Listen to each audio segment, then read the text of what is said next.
नमस्ते। मैं हूँ देवदत्त पटनायक और मैं वेद पुराणों का विशेषज्ञ हूँ। आख्यान शास्त्र पे लिखता हूँ। तो कई लोगों ने मुझे पूछा कि आजकल मंदिर को लेके बहुत विवाद चल रहा है। एक तरफ जो पॉलिटिकल एस्टैब्लिशमेंट है, राजा है, और दूसरे तरफ स्पिरिचुअल एस्टैब्लिशमेंट है, यानी कि आचार्यों के बीच में, और कई आर्ग्यूमेंट्स हो रहे हैं, विवाद हो रहे हैं।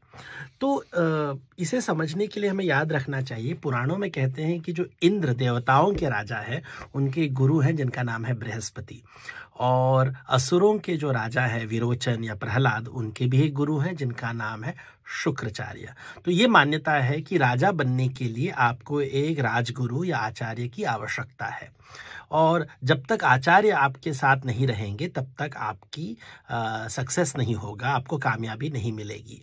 अभी यह विचार हर धर्म में होता है। जैसे क्रिश्चियनिटी में कहते हैं कि चर्च के बिना there can not be a king, church and state have to work together. अभी ये रशिया में भी हम देखते हैं, Orthodox church works with the political establishment. Islamic देशों में भी जो मुल्ले होते हैं, जो इमाम होते हैं, they work closely with the political establishment. अभी भारत में जब हिंदू राष्ट्र का लोग निर्माण करना चाहते हैं तो ये बात उनमें है, लेकिन राजगुरु कौन बनेगा, इसके ऊपर बहुत विवाद होता है। यहाँ पे बहुत ही कंपटीशन है।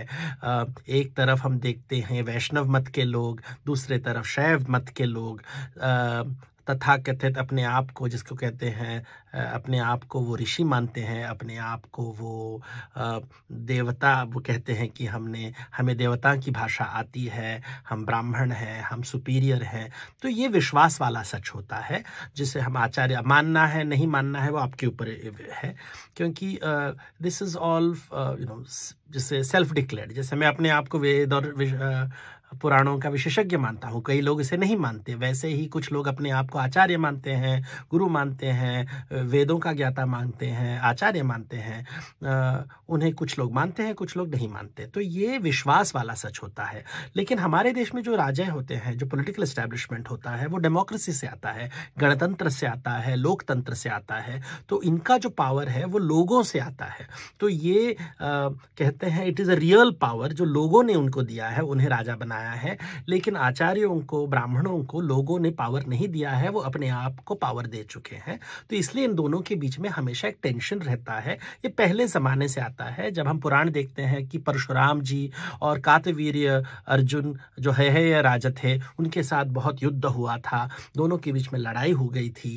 रामायण में राम का युद्ध रावण से होता है। रावण एक ब्राह्मण है, विश्रव ऋषि के पुत्र हैं। तो हम देखते हैं कि यहाँ पे भी एक संघर्ष है, कंपटीशन है, एक स्पर्धा है बिटवीन द ब्राह्मण establishment and the Kshatriya establishment. तो ये चलता रहता है, ये हमेशा रहेगा, स्पर्धा की दुनिया में हमेशा चलता रहेगा। हमें अपने भक्ति मार्ग में चलना है। हमें याद रखना है कि मंदिर में श्री राम भी अकेले खड़े हैं, हमें भी जिंदगी में अकेला खड़ा होना चाहिए। बगल में ना पत्नी है, ना माता पिता है, पत्नी वनवास में है, जब पत्नी हो, बच्चे भी जंगल में हैं, राजा अकेला रहता है राजमहल में। ऐसी ही दुनिया चलती है।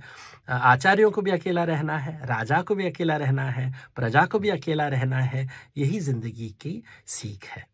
नमस्ते।